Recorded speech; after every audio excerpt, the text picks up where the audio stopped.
আরে তুই হঠাৎ না বলে চলে আসলি, আয় ভিতরে আয়। কি রে, নতুন চাকরি কেমন লাগলো?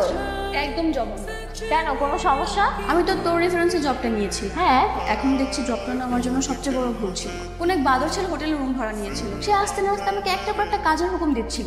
বাদর? হোটেলে বাদর আসবে কিভাবে? দেখতে মানুষের মতো, কিন্তু তার কাজ করবো সব বাদরের মতো। এই মুখ সামলে কথা বলো, কাকে বাদর বলছো তুমি? নিজের চেহারা আয়নায় দেখেছো?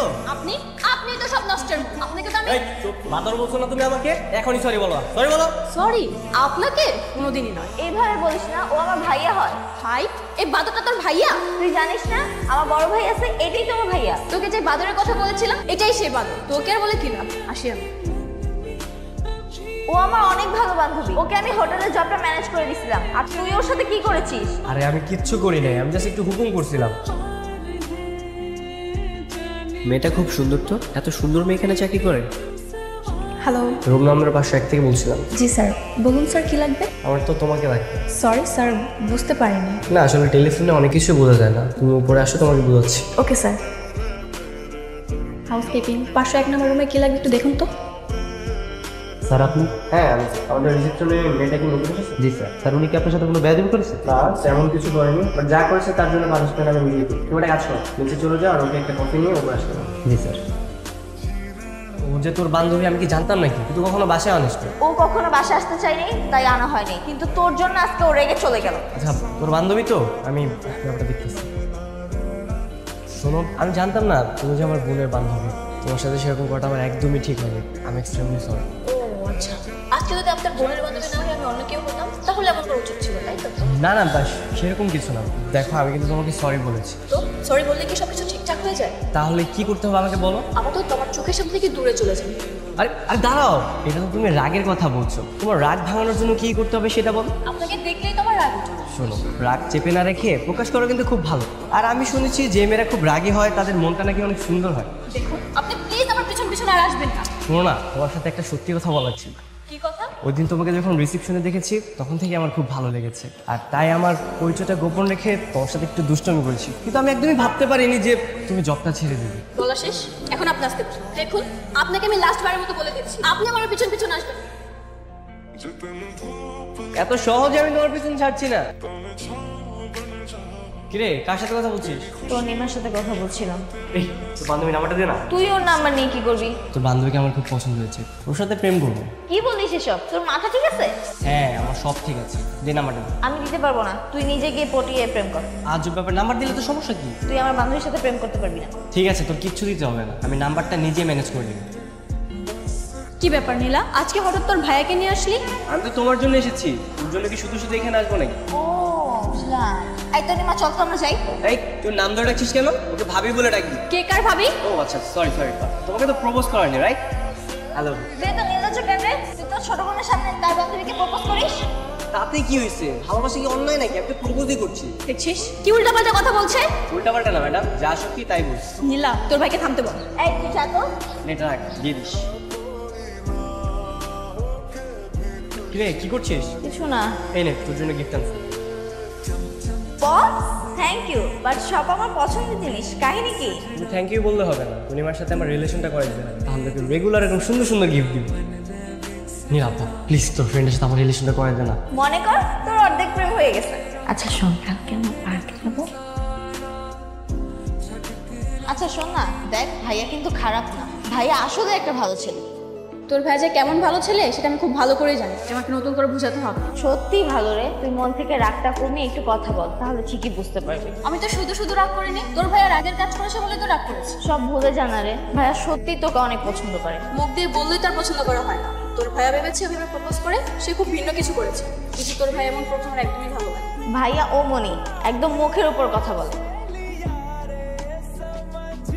দেখুন আপনার সাথে আমার কোনো কথা নেই, যা হওয়ার তা হয়ে গেছে। আপনি এখন আমার সামনে থেকে চলে যান। দেখো তুমি যে বারবার ভুল বুঝবে এটা তো হবে না। তাহলে এখন কেন এসেছেন? তোমার সাথে একটু কথা বলার জন্য। আপনার সাথে আমার স্পেশাল কোনো কথাই নেই। আচ্ছা ঠিক আছে, স্পেশাল কোনো কথা নেই, তাহলে আমরা সাধারণ কথা বলি। আপনি যা বোঝাতে চাচ্ছেন আমি বুঝতে পেরেছি, কিন্তু আপনার মতো লাক্সারিয়াস লাইফ আমার না। আমি পরিবারের একমাত্র মেয়ে, আমাকে স্ট্রাগল করে চলতে হয়।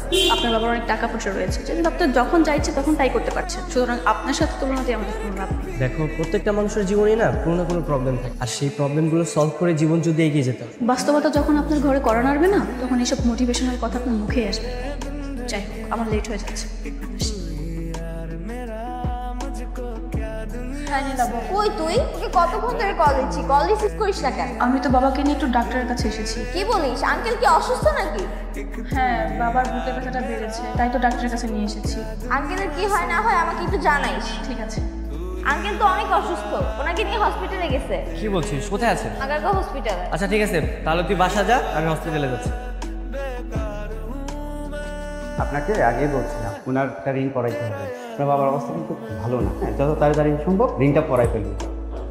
ডাক্তার সাহেব, ঋণ পড়াতে তো অনেক টাকার দরকার, আমাদের কাছে আপাতত অত টাকা তো নেই। আপনি এক কাজ করেন, এমন একটা ওষুধ লিখে দেন যেটা খাইলে অন্তত আমি কিছুদিন ভালো থাকতে পারি। মেডিসিন দিয়ে যদি আপনার রোগ ভালো হইতো তাহলে তো ঋণ পড়াইতে বলতাম না। আপনি অপারেশনের ব্যবস্থা করুন। আপনি কে? আপনাকে তো আমি চিনলাম না। আমি ওনাদের পরিচিত। আপনি অপারেশনের জন্য যা যা লাগে অ্যারেঞ্জ করুন, আমি অ্যাকাউন্টে টাকা জমা দিচ্ছি। আচ্ছা ঠিক আছে। আপনি আমাদের ফ্যামিলির মধ্যে নাক গলাচ্ছেন কেন?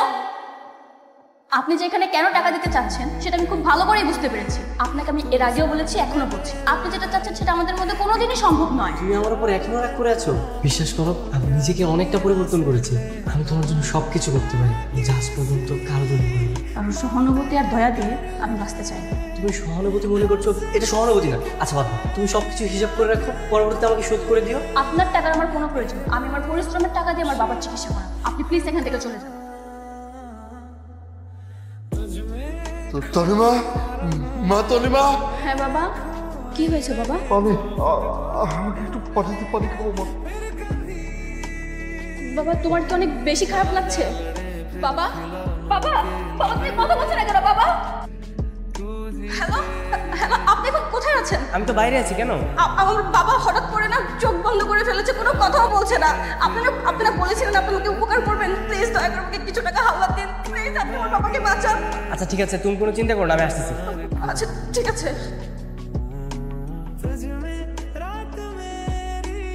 ওই ঘটনার পর বাবাকে আবার ফিরে পাবো সেটা আমি কখনো কল্পনাও করিনি। এই দুনিয়াতে তো বাবা ছাড়া আমার কেউই নেই। আলহামদুলিল্লাহ, বাঁচানো মানে হচ্ছে আল্লাহ। আঙ্কেল এখন সুস্থ আছে, এটাই অনেক। আমি রাগের মাথায় আপনার সাথে অনেক খারাপ ব্যবহার করেছি, আপনাকে প্লিজ ক্ষমা করে দিন। আরে পাগল, ভালোবাসার মানুষের কাছে ক্ষমা চাইতে নেই। আপনার অবস্থান আর আমার অবস্থান সম্পূর্ণ আলাদা। দেখুন, এমন কিন্তু নয় যে আমি আপনার কথা একবারও ভাবিনি। আমি আপনার কথা অনেক ভেবেছি। আপনার অবস্থানের কথা চিন্তা করে আমি একটু দূরে সরে রয়েছি। দেখো, আমি সত্যি তোমাকে অনেক ভালোবাসি। তুমি আমাকে যেইভাবে চাও আমি সেইভাবে করে নিজেকে গুছিয়ে নেব। তুমি যদি চাও তাহলে আমার বাবার সাথে আমি কথা বলবো। আপনার বাবা মেনে নেবে? মেনে নিবে না কেন? আমি বাবার একমাত্র ছেলে, আমার কথা তো অবশ্যই রাখবে। ঠিক আছে, তাহলে আঙ্কেলের সাথে কথা বলুন। তুমি সত্যি বলছো? আসলে একটু ডান্স করি প্লিজ। কি করছেন? রেস্টুরেন্টের মধ্যে আসছে, কেউ দেখে ফেলবে। আর জানুক না আমি যদি তোমাকে ভালোবাসি, জানুক সবাই, সমস্যা কি? বসুন। ঠিক আছে, এবার কফিটা খান। হ্যাঁ, sure.